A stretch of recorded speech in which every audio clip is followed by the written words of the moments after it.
Student Finance England are a joke. That's SFE in the UK. They're the people who loan money to students so that they can live at university. Why the quotation marks? Well, you don't really get a lot of money because they base it off what your parents do.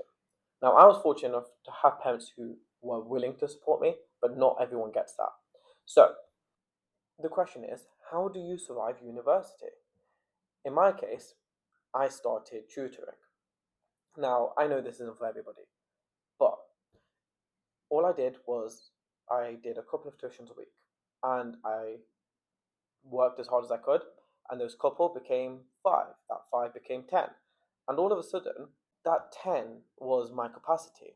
So when new people came to me, instead of turning them away, I went to my friend who didn't know a lot about tutoring, taught him how to tutor, and said, okay, you tutor them, I'll manage everything. Cool.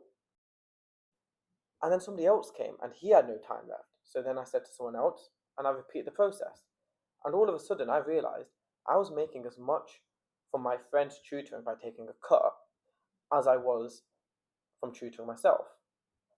Now, I know a lot of you might think it's unfair that I charge my friends to take on my students, but I did all the admin work. I made sure they got paid even if I didn't get paid. I offered them 24/7 help. And you know what?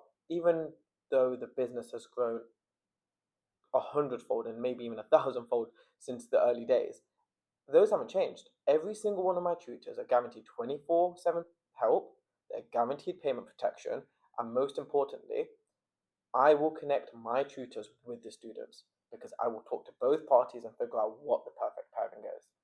So, yeah, this was a video on how I finance myself through uni. Maybe it gives you some inspiration on how you can finance yourself through uni. And if you're unsure and you need some help, apply at the